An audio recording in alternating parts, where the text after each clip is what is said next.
Hi ನಮಸ್ತೆ, ಆಹಾರ ಬುತ್ತಿಗೆ ಸ್ವಾಗತ. ಇವತ್ತು ನಾನು ಒಂದು 1/4 kg ಮಟನ್ ತೊಗೊಂಡಿದ್ದೀನಿ. ಮಟನ್ ಸಾಂಬಾರು ಮಾಡಿ ತೋರಿಸ್ತೀನಿ. ಈ ಮಟನ್ ಸಾಂಬಾರು ಮಾಡೋಕ್ಕೆ ಏನೇನು ಬೇಕಂತ ನಾವು ಕಟ್ ಮಾಡ್ಕೊಳ್ಳೋಣ. ಇವಾಗ ಈ ಮಟನ್ ತೊಳೆದ್ಬಿಟ್ಟು ನಾನು ಕುಕ್ಕರಲ್ಲಿ ಸ್ವಲ್ಪ ಕೊತ್ತಂಬರಿ ಸೊಪ್ಪು, ಈರುಳ್ಳಿ, ಪುದೀನ, ಸ್ವಲ್ಪ ಅರಿಶಿನ ಪುಡಿ, ಉಪ್ಪು ಹಾಕಿ ನಾನು ಚೆನ್ನಾಗಿ ಕುಕ್ಕರಲ್ಲಿ ಬೇಯಿಸ್ಕೊಂಬರ್ತೀನಿ. ಅದು ಬೇಯಕ್ಕೆ ಇಟ್ಬಿಟ್ಟು ನಿಮಗೆ ಮಸಾಲೆ ರೆಡಿ ಮಾಡೋದು ತೋರಿಸ್ತೀನಿ, ಬನ್ನಿ. ನೋಡಿ, ಮಟನ್ ಎಲ್ಲ ಮಸಾಲೆ ಹಾಕಿಬಿಟ್ಟು ನಾನು ಬೇಯಕ್ಕೆ ಇಟ್ಟಿದ್ದೀನಿ. ಅದು ಬೇಯಿದ್ರಾಗೆ ನಾವು ಇದೊಂದು ಮಸಾಲೆ ರೆಡಿ ಮಾಡ್ಕೊಳ್ಳೋಣ. ಚೆನ್ನಾಗಿ ಈ ಥರ ಈರುಳ್ಳಿ ಹಾಕಿಬಿಟ್ಟು ಫ್ರೈ ಮಾಡಿ ನಾವು ಮಟನ್ ಸಾಂಬಾರು ಮಾಡಿದರೆ ತುಂಬ ಟೇಸ್ಟ್ ಚೆನ್ನಾಗಿರುತ್ತೆ, ಸಖತ್ತಾಗಿರುತ್ತೆ. ಇವಾಗ ನಾನು ಇದನ್ನು ಕಟ್ ಮಾಡ್ಕೊಂಬಿಟ್ಟು ನಾನು ಮಸಾಲೆ ಹುರಿಯೋದು ತೋರಿಸ್ತೀನಿ. ಅದಕ್ಕೆ ಏನೇನು ಮಸಾಲೆ ಹಾಕೋದಂತ ನಾನು ಹುರಿದ್ರಾಗ ತೋರಿಸ್ತೀನಿ ನಿಮಗೆ. ಇವಾಗ ಕಟ್ ಮಾಡೋದಾಯಿತು, ಮಸಾಲೆ ಹುರಿಯೋಣ ಬನ್ನಿ. ಒಂದು ಚಿಕ್ಕದಾಗಿ ಒಂದು ಪಾನ್ ಇಟ್ಕೊಂಡಿದ್ದೀನಿ, ಫ್ರೈ ಪ್ಯಾನು. ಅದರಲ್ಲೇ ನಾನು ಮಸಾಲೆ ಹುರ್ಕೊತೀನಿ. ನೋಡಿ, ಇವಾಗ ಒಂದು ಫ್ರೈ ಪ್ಯಾನ್ ಇಟ್ಕೊಂಡ್ಬಿಟ್ಟು ನಾವು ಇದನ್ನು ಇನ್ನೊಂದು 2 ಈರುಳ್ಳಿ ಕಟ್ ಮಾಡ್ಕೊಂಡಿದ್ದೆ ಚಿಕ್ಕದಾಗೆ. 2 ಈರುಳ್ಳಿನ ನಾವು ಸ್ವಲ್ಪ ಫ್ರೈ ಮಾಡ್ಕೊಳ್ಳೋಣ. ಈರುಳ್ಳಿ ಚೆನ್ನಾಗಿ ಫ್ರೈ ಮಾಡ್ಕೊಂಡ್ರೆ ಮಟನ್ ಸಾಂಬಾರು ತುಂಬ ಚೆನ್ನಾಗಾಗೋದು. ಒಂದು 3 ಹಸಿಮೆಣಸಿನ್ಕಾಯಿ ಹಾಕ್ತಾಯಿದ್ದೀನಿ.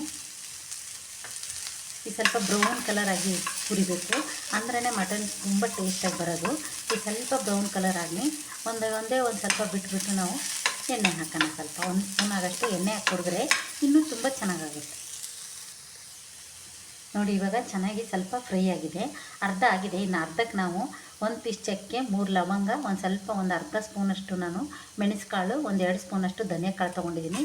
ಇದನ್ನು ಇದರಲ್ಲಿ ಹಾಕ್ಬಿಟ್ಟು ನಾವು ಇವಾಗ ಹುರಿಯೋಣ. ಈ ಥರ ಮಸಾಲೆ ಹಾಕಿದ್ರೆ ಮಾತ್ರ ಮಟನ್ ಮಾತ್ರ ಸೂಪರಾಗಿರುತ್ತೆ, ತುಂಬ ಚೆನ್ನಾಗಿರುತ್ತೆ. ನಾನು 1/4 kgಗೆ ಎಷ್ಟು ಬೇಕಂತ ಅಷ್ಟು ಪ್ರಮಾಣವಾಗಿ ತೊಗೊಂಡಿದ್ದೀನಿ. ನೀವು 1 kg ತೊಗೊಳಂಗಿದ್ರೆ ಒಂದು 4 ಈರುಳ್ಳಿ, ಒಂದು 5-6 ಸ್ಪೂನಷ್ಟು ಧನಿಯಾ, ಒಂದು 4-5 ಹಸಿಮೆಣಸಿನ್ಕಾಯಿ, ಸ್ವಲ್ಪ ಚಕ್ಕೆ ಲವಂಗ, ಸ್ವಲ್ಪ ಪ್ರಮಾಣ ಜಾಸ್ತಿ ಮಾಡ್ಕೋಬೇಕು.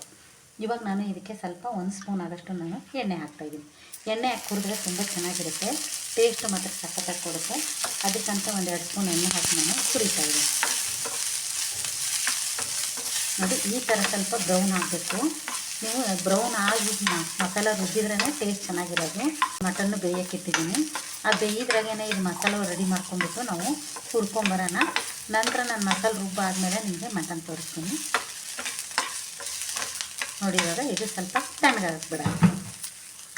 ನೋಡಿ, ಇವಾಗ ತಣ್ಣಗಾಗಿದೆ. ತಣ್ಣಗಾದ ನಂತರ ಒಂದು ಚಿಕ್ಕ ಜಾರ್ ತೊಗೋಬೇಕು. ಆ ಜಾರಿಗೆ ನಾನು ಇದನ್ನು ಫುಲ್ಲು ಹಾಕ್ಕೊಂಡ್ಬಿಟ್ಟು ನಾನು ಇವಾಗ ರುಬ್ಕೊಂಬರ್ತೀನಿ. ಇದು ಇನ್ನೂ ಇದಕ್ಕೆ ಮಸಾಲೆ ಸೇರಿಸೋಣ. ನಾವು ತಣ್ಣಗಾದ ನಂತರ ರುಬ್ಕೋಬೇಕು. ನೋಡಿ, ಅರ್ಧ ಹೋಳಷ್ಟು ಕಾಯಿ, ಆಮೇಲೆ 2 ಗೆಡ್ಡೆ ಬೆಳ್ಳುಳ್ಳಿ, ಅರ್ಧ ಇಂಚಷ್ಟು ಶುಂಠಿ ಹಾಕ್ಕೊಂಡಿದ್ದೀನಿ. ಇವಾಗ ಇದ್ರಾಗ ಹಾಕಿ ನಾವು ರುಬ್ಬೋಣ. ನಿಮಗೆ ಕಡಲೆಪಪ್ಪು ಬೇಕಂದ್ರೆ ನೀವು ಹಾಕ್ಕೋಬೋದು, ಬೇಡ ಅಂದರೆ ನೀವು ಸ್ಕಿಪ್ ಮಾಡ್ಬೋದು. ನಾನು ಇದರ 1 ಸ್ಪೂನಷ್ಟು ನಾನು ಕಡಲೆಪಪ್ಪು ಹಾಕಿಬಿಟ್ಟು ರುಬ್ತಾಯಿದ್ದೀನಿ. ಇವಾಗ ಇದಕ್ಕೆ ಕೊತ್ತಂಬರಿ ಸೊಪ್ಪು, ಯಾಕಂದರೆ ನಾನು ಪುದೀನ, ಕೊತ್ತಂಬರಿ ಮಟನಲ್ಲೇ ಹಾಕಿ ಸ್ವಲ್ಪ ಕಟ್ ಮಾಡಿ ಬೇಯಿಸಿದ್ದೀನಿ. ಇವಾಗ ಇದನ್ನು ನಾನು ಪೇಸ್ಟ್ ಮಾಡ್ಕೊಂಬರ್ತೀನಿ, ಬನ್ನಿ. ನೋಡಿ, ಇವಾಗ ನಾನು ರುಬ್ಕೊಂಬಂದಿದ್ದೀನಿ. ರುಬ್ಕೊಂಬಂದ್ಬಿಟ್ಟು ನಿಮಗೆ ತೋರಿಸ್ತೀನಿ. ಇವಾಗ ಎಷ್ಟು ಚೆನ್ನಾಗಾಗಿದೆ ನೋಡಿ. ಇಷ್ಟು ನೈಸಾಗಿ ರುಬ್ಕೋಬೇಕು ನೀವು, ಅಂದ್ರೆ ಟೇಸ್ಟ್ ಚೆನ್ನಾಗಾಗೋದು ಸಾಂಬಾರು. ಹಸಿಮೆಣ್ಸಿಕಾಯಿ ಹಾಕಿದ್ದೀವಿ, ಸ್ವಲ್ಪ ಇದಕ್ಕೆ ಚಿಲ್ಲಿ ಪೌಡ್ರ್ ಹಾಕಿಬಿಟ್ಟು ನಾವು ಮಟನ್ ಸಾಂಬಾರು ಮಾಡಿ ನೋಡಿ, ನೀವು ಸೂಪರಾಗಿರುತ್ತೆ. ಇವಾಗ ಮಟನ್ ಬೆಂದಿರುತ್ತೆ, ನೋಡ್ಕೊಂಬರೋಣ ಬನ್ನಿ. ನೋಡ್ಕೊಂಬಿಟ್ಟು ನಾವು ಮಸಾಲೆ ಅದಕ್ಕೆ ಹಾಕೋಣ. ನೋಡಿ, ಇವಾಗ ಮಟನ್ ಎಷ್ಟು ಚೆನ್ನಾಗಿ ಬೆಂದಿದೆ ಅಂತ.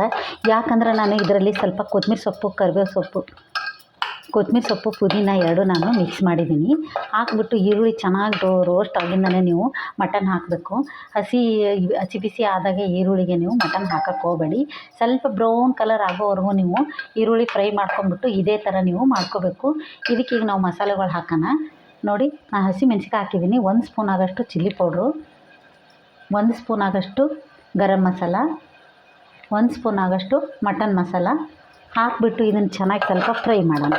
ಫ್ರೈ ಮಾಡಿ ಸ್ವಲ್ಪ ಎಣ್ಣೆಲೆ ಇದು ಮಟನ್ನು ಬೇಯಬೇಕು.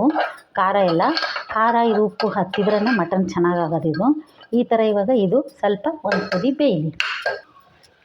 ನೋಡಿ, ಇವಾಗ ಎಷ್ಟು ಚೆನ್ನಾಗಿದ್ದು ಎಣ್ಣೆ, ಉಪ್ಪು, ಖಾರ, ಧನಿಯಾ ಪುಡಿ, ಮಟನ್ ಮಸಾಲೆ ಎಲ್ಲ ಹತ್ಕೊಂಡಿದೆ. ಇವಾಗ ಇದಕ್ಕೆಲ್ಲ ಚೆನ್ನಾಗಿ ರೋಸ್ಟ್ ಆಗಿದೆ.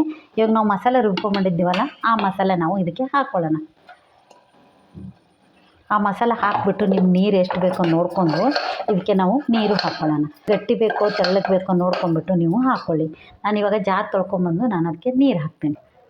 ನೋಡಿ, ಜಾರ್ ತೊಳ್ಕೊಂಬಿಟ್ಟು ನಾನು ಒಂದು ಅರ್ಧ ಗ್ಲಾಸ್ ಅಷ್ಟು ನೀರು ಹಾಕ್ಕೊತಾ ಇದ್ದೀನಿ.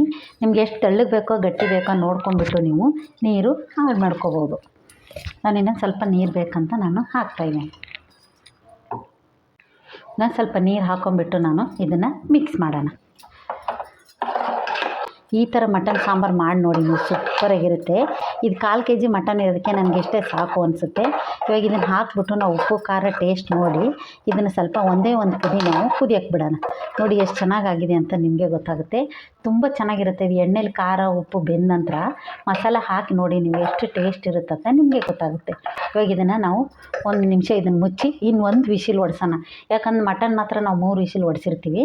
ಇನ್ನೊಂದು ವಿಶಿಲ್ ಹೊಡ್ಸ್ಕೊಂಬಂದ್ರೆ ಮಟನ್ ಸಾಂಬಾರು ರೆಡಿ. ನೋಡಿ ಇವಾಗ ನಾನು ಮುಚ್ಚಕ್ಕೆ ಮುಂಚೆನೇ ನಾನು ಟೊಮೊಟೊ ಹಾಕಿಲ್ಲ. ಇದಕ್ಕೆ ನಾನು ಅರ್ಧ ಹೋಳು ನಿಂಬೆಹಣ್ಣು ಹಿಂಡ್ತಾಯಿದ್ದೀನಿ. ನಿಮ್ಮ ನಿಂಬೆಹಣ್ಣು ಇಷ್ಟ ಇಲ್ಲ ಅಂದ್ರೆ ನೀವು 1-2 ಟೊಮೊಟೊ ಹಾಕ್ಕೊಂಡು ನೀವು ಮಾಡ್ಕೋಬೋದು. ನಾನು ಟೊಮೊಟೊ ಯಾವಾಗೂ ಟೊಮೊಟೊ ಹಾಕಿ ಮಾಡೋದೇನು ಟೇಸ್ಟ್ ಒಂಥರ ಡಿಫ್ರೆಂಟಾಗಿರಲಿ ಅಂತ ನಾನು ನಿಂಬೆಹಣ್ಣು ಹಿಂಡ್ತಾಯಿದ್ದೀನಿ. ನೀವು ಅದೇ ಥರ ನೀವು ಟೊಮೊಟೊ ಬೇಡ ಅನಿಸಿದರೆ ನಿಂಬೆಹಣ್ಣು ಹಿಂಡ್ಕೊಳ್ಳಿ. ಇಲ್ಲ ನಿಂಬೆಹಣ್ಣು ತಿನ್ನಲಾರ್ದವ್ರು ಇದ್ದರೆ ನೀವು ನಿಂಬೆಹಣ್ಣು ಸ್ಕಿಪ್ ಮಾಡಿಬಿಟ್ಟು ಟೊಮೊಟೊ ಮಸಾಲೆ ಜೊತೆಗೆ ನೀವು ರುಬ್ಕೋಬೋದು. ಚಿಲ್ಲಾಗಲಿ ಆದ ನಂತರ ನಾನು ನಿಮಗೆ ಸಾಂಬಾರು ತೋರಿಸ್ತೇನೆ. ನೋಡಿ ಮಟನ್ ರೆಡಿಯಾಗಿದೆ. ಹೇಗಾಗಿದೆ ಅಂತ ನೋಡ್ಕೊಂಬರೋಣ ಬನ್ನಿ. ಚೆನ್ನಾಗಿ ಎಣ್ಣೆ ಬಿಟ್ಕೊಂಡಿದೆ.